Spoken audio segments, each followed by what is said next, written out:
What is going on, guys? It's the Mad Dragon, round 2 of the Six Nations, only 1 day away, and the teams have been announced that are going to be playing between England and Italy for that final game on Sunday. Of course, we've already done the preview videos for the Ireland versus France game, set to be a massive one, and also the Scotland-Wales one, another massive one. And this one, England versus Italy, is a game that, as long as I've had the channel at least, it's always been more of a talking point of how much are England going to win this one by. But going into this year, there's a different element to this game. Italy are looking extremely good. England last week, playing Scotland in that Calcutta Cup, had moments where they looked completely in control and knew what they were doing, and some other times it just sort of shied away for them. So this one could actually be a really exciting game this year to see how both teams get on. As we do in these preview videos, of course, we'll be checking out the official teams that have been named for both sides, going through the team list. We think some good picks, some bad picks, maybe some team tactics, and finally giving a score prediction at the end. If you enjoy your rugby content on YouTube, make sure to subscribe to the channel and drop down in the comment section your thoughts on the team and maybe your own score predictions for this one. Starting out then with the home team of England. Now, I couldn't go and grab the graphics off the Six Nations page. I normally prefer those graphics. I'll take the ones from the England page. So hopefully they're all going to be easy enough to distinguish each player, but we will be going through them. Anyway, now last week, went up against Scotland. Things didn't go according to plan. They had certain things go right for them. They went in at halftime in the lead. The final sort of stats, possession was relatively 50-50. Number of penalties was 11. Scotland had 9, so pretty equal there. They didn't lose by a great majority in terms of the scoreboard. And they got good tries. Getting it out to Max Malins for 2 of his tries. Things were going well, and there was clearly a plan A in terms of how they wanted to work it, but it just felt on occasion that as soon as plan A wasn't available due to players not in position or the set plays not working, there was elements where it was just sort of handed off to players hoping one of them could do stuff. We saw Marcus Smith last week screaming at everyone to get into some sort of position, and especially when those subs came on, I really felt like England began to dwindle out. I've seen a lot of responses on the online media as well about this team. So England have made a shift up for this one. They've switched it around a bit. So starting out with this front 8. Now, of course, we had some new names coming into the team last week, and some of them sort of underperformed. Some of them didn't do as well. Some of the old guard didn't do as well as they expected. So we've made a few shifts here. So starting out in this front row, Ellis Genge, Jamie George and Kyle Sinclair, going to be the same front row that we got to see last week. Ellis Genge, I thought, played well, got into my team of the week. I thought he had a good game, to be fair, in that loose head position. Lock department, Maro Itoje and Ollie Chesham stand in that lock department still. Now, this is one of the areas that I think a lot of people were surprised about. I think Ollie Chesham outperformed Itoje in that lock department. Now, Itoje is revered by a lot of people as, like, you know, top-end lock in the world, and I think last week Ollie Chesham did extremely well. So nice to see him still keeping that number 5 shirt. Pretty well involved with the fantasy as well. I don't think Maro Itoje did too well, and I think he was the most picked lock in the entire Super Brew league going on. So a lot of people won't be too happy about his point scoring last week. In the back row, then, some shifting up here as Lewis Ludlam comes in that blindside position.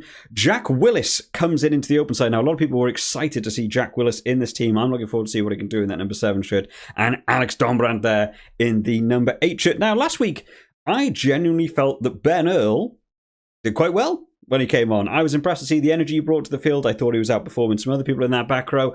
I might have liked to have seen Ben Earl start this one. I'm not surprised they're sort of mixing up the team to go up against Italy, but it's a dangerous Italy. It's no longer just the team you want to just get the bonus point against for scoring tries. You've got to work hard at it. I thought maybe we'd see Ben Earl on this side, but unfortunately not starting this week. But nice to see Jack Willis getting his start. In the backs then, Van Poortvliet stays in that scrum half shirt. I really thought when he came off last week, I noticed an immediate sort of downgrade in the speed England were playing at as soon as Ben Youngs did come on. There was talks earlier in the week about the squad announcement that was coming out for this team, and that Ben Youngs and Ben Curry had both been dropped out of this squad selection for this one. So they've obviously not been too impressed by that performance last week. So nice to see Poortvliet staying in there. But one of the big calls here, Owen Farrell going into that fly half shirt, where he's been playing extremely well at club level, and a lot of people wanted to see him take the fly half shirt rather than do the England set thing of the 10-12 with the 2 fly halves and mixing up.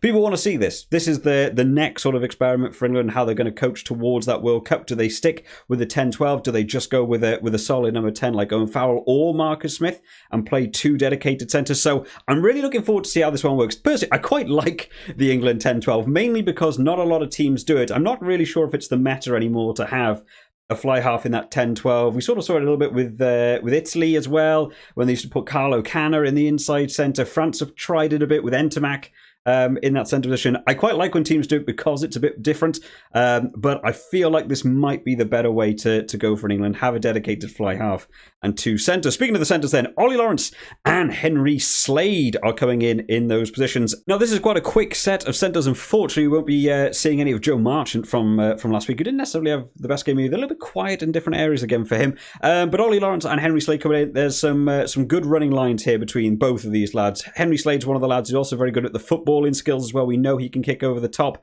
And Ollie Lawrence is quite a powerful runner as well. So there's some more danger elements in this centre partnership. They're obviously going to be built to go forwards. It's going to be less sort of technical play coming in there. But if you wanted, I think I would probably pick Henry Slade as the man who's probably going to be making more decisions in terms of that outside distribution and also sort of kick chipping over the top. Whereas I see Ollie Lawrence probably running a bit more harder at some of this Italian defensive line. And then in the back three then, no changes here. Ollie Hassel-Collins retains that left wing. Max Malin's on the right wing with his 2 tries last week.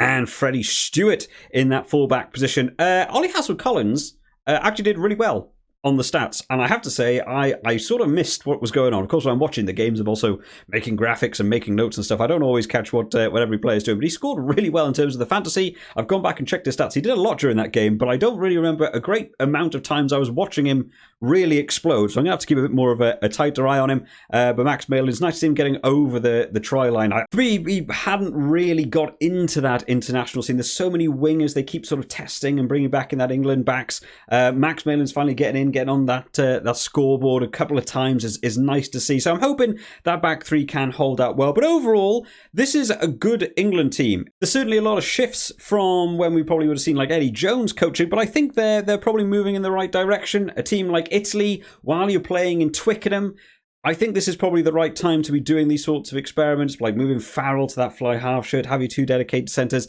I like what they're going for here. We'll have to see how they get on. Quickly then, before we move on to the Italian team, we of course need to talk about these replacements. Jack Walker coming in that replacement hooker position alongside Mako Vunipola and Dan Cole. I'm trying to think back to last week now with the replacement forwards. There just wasn't enough of an impact for me coming on in that second half. I mean, the Scottish backs were just showing off so much in terms of finding room, but I don't really think we got to see a massive turning point when these lads came on last week. That's the sort of energy I personally like to see. I like to see rather than a team come on and carry out the game, I want to see them come on and make a big difference. Maybe coming on, getting a massive driving maul to start off with, or maybe get a penalty at the scrum for shoving the other team back, some sort of massive impact. But I am looking forward to see Jack Walker. He's one of the lads, a lot of buzz has been around, so I'm looking forward to see him in action. Rest of the replacement forwards then, Ezekwe and Ben Earl, who is going to be on the bench. I really would have liked to see him start, to have seen what he could have done with a good chunk of game time rather than being chucked on at the end, because I thought last week he actually was one of the few that made a big appearance from the bench.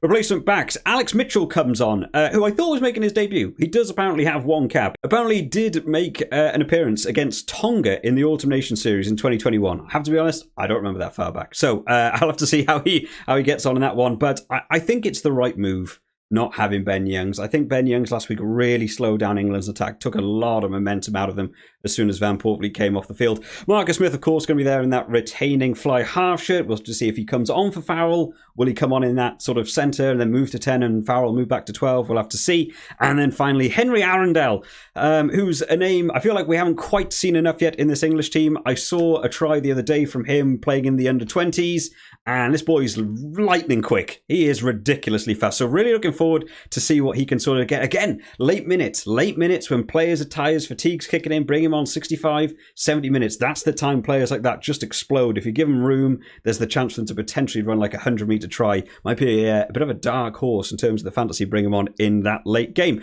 But overall, it's a good-looking England team. We'll have to see how they get on. Moving on to Italy then, who had a superb performance against France last week, and they might even be annoyed to have not come away with a win. I was really surprised to see how much energy they came out with, some superb work from them.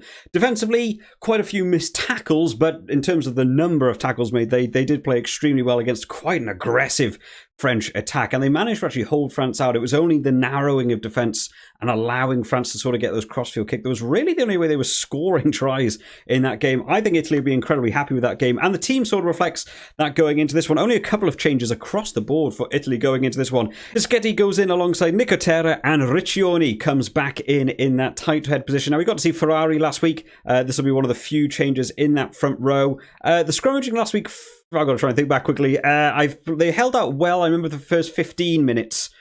It was after that. It was normally on Antonio's side for the French that began to cave in. So that would actually be pinging Fischetti a little bit more. But Fischetti, on terms of running around play, is still a very good player. So as long as the scrummaging can hold up a little bit longer in this game, I think they should be okay. In the lock department, Canone and Ruzza retain in the lock department. Ruzza got into my team of the week. A couple of these Italian lads got into my team of the week last week. There's a couple of comments that were quite taken back. I don't know why. I think Italy had a really good game. But Federico Ruzza, one of those lads who's just been showing off since last year for me. Got a fantastic line-out turnover on a French line-out on the Italian 5-metre line last week. Thought he did fantastic in there just to try and disrupt play. Will be trying to look to get involved. I think, again, like I sort of said, Maro told you last week, not necessarily quite as on the ball as you want. People like Ruzza will punish you at the line-out if you give him the opportunity. We'll see how he gets on. In the back row, Negri, Lamaro, and the other Canone on the team. Of course, both of them in there. Not going to be any changes in that back row. Negri also got into my team of the week last week. Not necessarily the stats were necessarily going to back him up immensely, but I did think he just played out of his skin across the park. I thought he did really well. In the halfback partnership, Stephen Varney goes in alongside Tommaso Alan. Now, Alan last week, kicking ratio, not the best. Could have seen that point scoreboard close up a bit more had he got a few more of those kicks. The one that I'm still not entirely set on, Stephen Varney, last week had a couple of issues, had his charge down box kick. Some of the passes, not necessarily the best from the back of that ruck. Maybe I would have liked to have seen it switch up. Sometimes I feel like Stephen Varney's a bit too excitable compared to the rest of the team. He's so desperate to get going. Occasionally the rest of the team isn't quite prepared for him to be doing the things he's doing. I would maybe like to have seen Alessandro Fusco start this week. And maybe brought Stephen Varney on later and add some energy into the team. We'll have to see how he gets on, but I would hopefully believe the Italians are going to be mixing up their ruck safety a bit more this week and not let Stephen Varney and Tommaso Alan face so much pressure in terms of box kicking and dropping it back for your fly half to kick out. They were under enormous pressure last week against France, so hopefully they switch that one up a bit. In the centre partnership, no change here. Maurici and Brex retain that 12-13. Brex, again, team of the week for me, just going forwards every single carry on the ball, getting through the tackles, having to make those extra meters, shifting the offside line a little bit further backwards, allowing your team to recycle. Such a good carry of the ball, and defensively reading defenses extremely well. England sort of showed off last week how much they've got set plays and a plan A. If you can sort of nail them down, Brex is the player that's going to cut that out halfway through before you're able to do it, and it might throw a bit of a spanner in the works. On to the back three then, where probably the only sort of negative I have to talk about this team now. Menoncello taking the left wing, Padovani on the right wing, and Capuozzo in that full-back position. Now, Capuozzo last week, great game again from him. You just sort of expect it from him now. You just leave him be, see what happens. He'll probably do something fantastic every week. Now, one of the bigger concerns for me here, Menoncello last week, less so Padovani, but also still a place to Padovani. Menoncello last week had a lot of issues where when the French were on the attack, they're going for the aggressive attack, the Italian defensive line shrinking down a bit. Menoncello was one of the first people to always be condensing down that defensive or trying to cut inside on the defensive. Left a lot of room out on his wing, and both of the French tries that came from the crossfield kicks, on both occasions, you really feel like there should have been a winger available in both of those kicks. The one that went out to Demortier, Padovani was way out of position. Capuozzo had to try and make a save, didn't manage to get there in time. The other one that went crossfield kick out, Capuozzo managed to get back and got in the air, but the ball bounced down, and that's where we saw Ramos get his try. But again, you feel like Menoncello should be there to cover that. Why are the wingers not holding their positions further out? Why are they getting dragged inside? So that's going to be my only area of concern with this Italian team, is seeing how that winger position holds in the defensive line and doesn't just get sucked in because maybe someone made a break, someone's trying to play around the outside, because England have got fast wingers. People like Max Malins, we've seen score tries. Ollie Hassel-Collins made a massive amount of meters last week. They're fast lads. If you give them room, they're going to score, so you can't really afford to be narrowing your defence down too much. We'll see how they manage to cope with staying out on their wings. And then finally, in terms of the replacements, Luca Bigi goes in alongside Federico Zani and Ferrari, moving on to the bench last week from starting last week. The rest of the replacements then in the forwards, Yakizi. I was trying to listen out for pronunciations last week, so hopefully it's a little bit closer this week. Jake Pellegrini comes back into the team. Really looking forward to see this man get back on the field. Feels like a long time since we've been saying his name. And then finally Zuliani going in there. So Italy have gone for the 6-2. They probably expecting England more to go for maybe some driving mauls in this one. Go for the 6-2. Back your forwards. There's going to be a lot of tackling involved. England obviously want to bounce back from that game last week. They're playing at home. Expect them to want to go for tries. I don't think it's the wrong move to go for the 6-2 in this one. And then the replacement backs, Alessandro Fusco and Pierre Bruno coming on in that second half. Overall, good Italy team. You've got to look at what they did against France, world number 2, Six Nations, Grand Slam champions, and they kept that game incredibly close for a huge majority of it. What can Italy do against England? Well, what do we think the score prediction will be for this one? I can see this one actually being an extremely good contest. I'm sure England will want to bounce back. The different experiment, if it goes right for them, you might be able to see this become a few more points than previously thought. I think I'm going to pick England to win this one. But having seen what they did against France, I don't want to sort of call it now as a big blowout against Italy. I'll say England to win, but I'll say by 6. I'll go for 6. But there we go, guys. Let me know what you think of the teams down in the comments section, along with your own score predictions. What do you think of the England shift-up in that 10-12? I'm sure there's some big talking points to talk about. Of course, make sure you are getting your fantasy team locked in before the weekend. You have one day now between all these teams being announced. England left it a bit late to actually get them announced, but we have them now. You've got the time. Lock them in, and I'll see you all on Monday for the World Rankings video, along with the update to the Super Brew results. I hope you all enjoyed this one today, guys. I will see you all next time. Bye-bye.